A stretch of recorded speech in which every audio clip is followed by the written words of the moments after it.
Hi, my name is Lori Duncan. I am a homeschooling mom with 8 children, and my husband and I have a little dairy farm here at our house, and we have raw milk from our cows that we get access to and bless other people with. And I have a lot of people who want to know how to make kefir, and so that's what I'm going to show you today. I have this kefir here has been sitting out on my counter for probably 3 or 4 days. I usually like to do it in 24 to 48 hours, but this has set a little longer, so it'll just be a little more tart. And I just have over the top a coffee filter with a rubber band. I'll just take those off. And at the bottom here, I've got the Pyrex container and a strainer and the scraper. And so I'm just going to dump this in there. There will be some of it's liquidy and some of it's thicker. There's whey in there as well, so that's what the liquid is, and that's perfectly normal.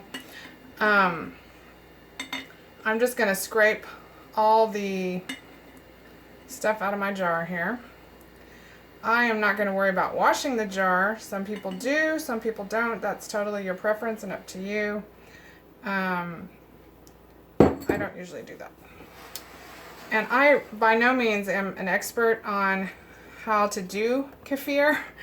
I don't think it's that hard, and a lot of people they think it's hard, and so they don't do it. And that's why I have people come to my kitchen and I just show them what I do. Basically, why I'm making this video is just to show you that, and then they feel more confident to go home and do it themselves, which is the goal. You know, the goal is for people to get well and get healthy, and I like to help with that in any way I can. So what I'm doing now is just smashing my scraper along the bottom of this strainer so that the grains will stay in the strainer and all the liquid stuff will go through down there like that. And sometimes it's a little thick and hard to go through. Some people go like this. I think that's a little loud, so I don't usually do that. I just do this like this, and oftentimes, quite honestly, it's my daughters who help make the kefir here. I'm just making this video, so I'm doing it for you. And there's really it's not difficult, and I just want to empower you to be able to do it yourself.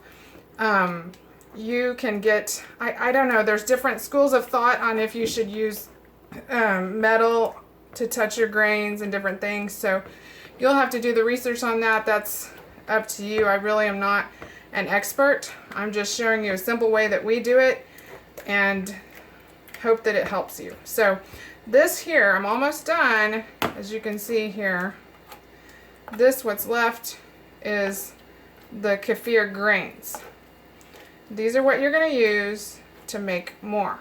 So I just strain that in there, and then I add those grains back into, let me move that, back into my container. Now, because we have raw milk and we sell our milk in half-gallon jars, I always just do a half-gallon of kefir at a time.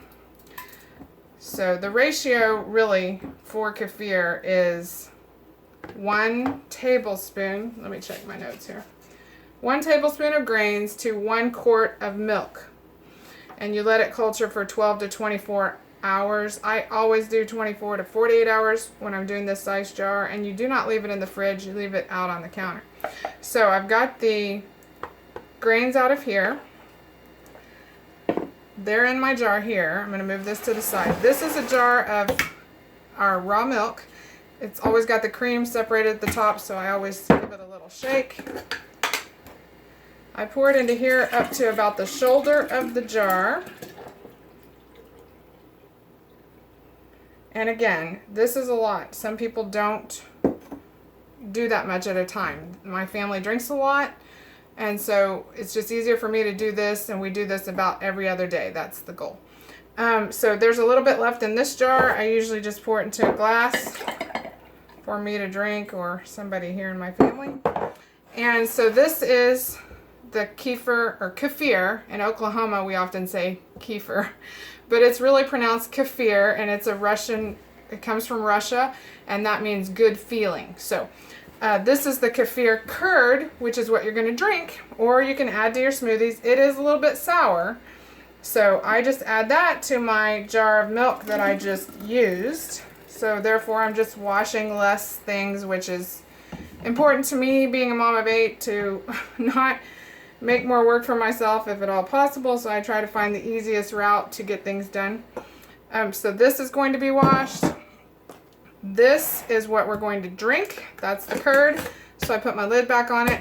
This will stay good in the fridge for 6 months or so. Again, I'm not an expert, so go look it up if you need to know more about that. But that's what I've heard. And a few sites to look some of that up is Donna Schwenk, Schwenk. That's how you spell her last name. She's got a lot of good info on culturing dairy and fermenting foods. And culturesforhealth.com, they also have a lot of good info on that. And they sell starter kefir grains, which you normally need to get from a friend. That's generally how we do it here. And I have tons. I have a jar like this full of grains. So I know that it's not difficult, and you don't have to make it seem difficult because I'm doing something right. I have a whole bunch of grains. They're reproducing. That is what they do, and that's the goal. So you can share with your friends, which I do all the time. So that, again, is ready to be used. It's not very cold, so I don't usually use it yet. I put it in the fridge and leave it for a little while, and then we add it to smoothies. Or what we actually do is we put this whole thing almost in our Vitamix, and we add strawberries to it and stevia, and we sweeten it a little bit with the stevia, but it is a little tart, a little sour, but we're used to it now because we've been drinking it for a long time. And the whole family drinks it. The baby, she's 2, she asks for it in her cup. I mean, the kids really like it. It's so good for your gut and for your gut health. So this is the stuff that's ready to be set out on the counter. And what I normally do is wipe the top of this off so that it's not getting my coffee filter wet when I put this on. And then I put my coffee filter, same one, I just, put it back on, and I put that on there. And then this I will leave out on the counter for 24 to 48 hours. So anyway, I hope that helps some of you. Please do the research and look it up. Kefir is really, really good for your gut. That's how I started needing to use it for our family. I learned how to do it it was September of 2014. I took a class on it and learned a lot, but then I just didn't feel confident to do it because I didn't get to do it hands-on at that moment, and I didn't really have a need, or so I thought at that time, to do it until March of the following year, when my husband went in the hospital for some bowel obstruction that they couldn't figure out, and he went in the hospital twice, and we really didn't get anywhere with figuring out what to do about that. So at any rate, we decided we need to learn how to do this. I had a good friend, Michael, who came over and stood right here where I'm at and brought his kefir grains and showed me how to do it, and hands-on, and then gave me the grains and got us started, and it was such a blessing for him to do that. And so that's why I do that for others. I try to pay it forward. I share my grains with people, and we provide raw milk for people. And I just love helping people get healthy. I'm just passionate about doing that. So I hope this video has helped you, and share with your friends. Thanks.